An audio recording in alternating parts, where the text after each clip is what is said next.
Tak bisa dipungkiri, memulai usaha saat krisis pandemi membuat siapapun ragu. Namun satu hal yang harus Anda ingat, dalam kondisi apapun, selalu ada peluang untuk memulai usaha asalkan Anda jeli membaca situasi. Banyak peluang usaha yang bisa jadi pertimbangan memulai bisnis dalam kondisi ekonomi tak tentu ini. Memang dibutuhkan keberanian dan tekad yang kuat. Namun percayalah, orang-orang yang tidak pantang menyerah selalu bisa memanfaatkan kesempatan dan memperoleh keuntungan sekalipun krisis ekonomi menghantui. Peluang usaha apa yang layak dicoba? Pilihannya adalah 1. Bisnis kuliner. Inilah bisnis yang dianggap paling kebal krisis. Alasannya jelas, setiap orang butuh makan. Dunia kuliner tidak akan pernah kehilangan konsumen. Untuk pemula yang ingin memulai usaha di saat krisis, kuliner jadi pilihan paling tepat. Karena modal yang relatif kecil, tenaga kerja tidak terlalu banyak, dan perputaran uang juga cepat.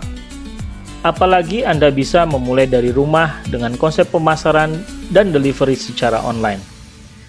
Hal inilah yang membuat kuliner menjadi pilihan tepat untuk bertahan di saat krisis.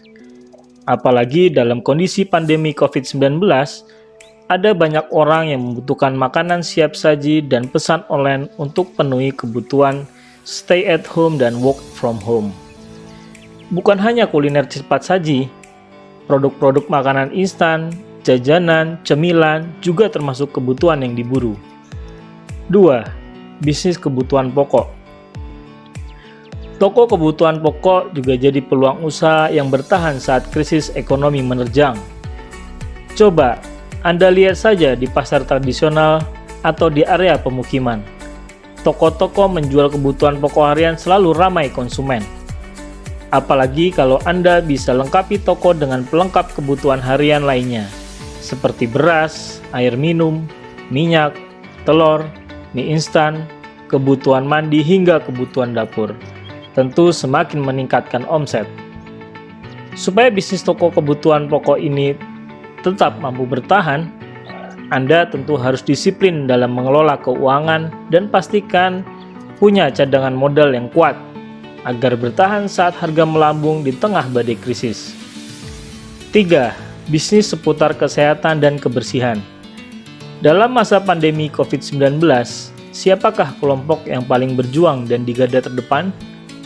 Ya, para tenaga kesehatan, mulai dari dokter, perawat, apoteker, hingga karyawan pusat kesehatan yang terus berjuang. Masyarakat yang sebelumnya tak peduli pada kesehatan dan kebersihan, mau tak mau harus memahami cara bertahan di tengah wabah. Inilah yang membuat bisnis kesehatan dan kebersihan sebagai salah satu yang bisa dipertimbangkan. Selimbung apapun ekonomi, tentu akan tetap butuh yang namanya kesehatan. Mulai dari kebutuhan akan masker, APD atau alat pelindung diri, sarung tangan, hand sanitizer, cairan disinfektan, sabun cuci tangan, dan berbagai alat kebersihan lainnya. Termasuk bisnis pendukung di bidang ini adalah laundry. Kenapa orang butuh laundry di masa pandemi COVID-19? Ada 6 hal yang dilakukan di Simply Fresh Laundry. Pertama, dicuci menggunakan deterjen anti lemak. Lapisan virus corona terbuat dari lemak yang mudah hancur ketika dicuci menggunakan sabun yang bisa menghilangkan lemak atau minyak dan kotoran. Kedua, pengering menggunakan dryer atau mesin pengering dengan suhu 85 derajat selama 70 menit. Menurut Kepala Bidang Penelitian Fundamental Lembaga Biologi Molekuler Eijkman, Herawati Sudoyo, virus corona akan mati jika dipanasi dengan suhu 56 derajat Celcius selama 30 menit. Ketiga, proses pemanasan setrika. Setelah selesai dikeringkan, dilanjut pakaian disetrika bersuhu sekitar 75 derajat Celcius yang juga bisa membunuh bakteri dan virus. Keempat, parfum disinfektan. Simply Fresh menggunakan proses sprayer parfum ke pakaian dengan bahan dasar yang juga menjadi disinfektan pakaian. Kelima, plastik higienis. Setelah selesai, pakaian langsung dimasukkan ke dalam plastik rapat untuk menjaga higienis. Keenam, tim produksi menjaga higienis. Tim rutin cuci tangan menggunakan sabun, melakukan disinfektan pada peralatan laundry, dan menggunakan masker. Itulah kenapa kebutuhan akan jasa laundry dibutuhkan untuk mendukung proses sterilisasi pakaian di kala wabah COVID-19 ini. 4. Bisnis herbal atau rempah tradisional. Hingga sejauh ini, penyakit COVID-19 masih belum ada obat atau vaksinnya.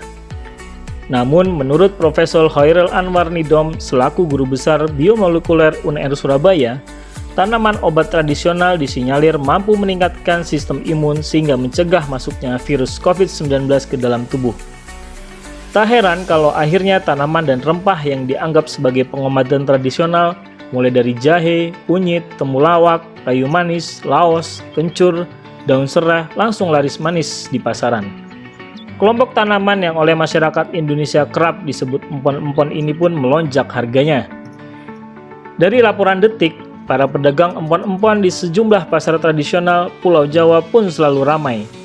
Jika Anda ingin memulai bisnis herbal atau tanaman obat tradisional, ini adalah saat yang tepat. Supaya bisnis obat tradisional ini semakin diburu konsumen, Anda bisa mengemas tanaman dalam paket dengan ukuran porsi yang berbeda. Melihat bisnis-bisnis yang dibahas di atas, tentunya setiap pilihan mempunyai keunggulan dan resiko yang berbeda-beda. Agar Anda bisa menjalankannya dan memperoleh keuntungan, pastikan Anda menguasai bidang tersebut dengan lebih dulu belajar kepada ahlinya. Dengan begitu, bisnis bisa making profit dan Anda mampu meraup cuan di tengah maraknya virus COVID-19.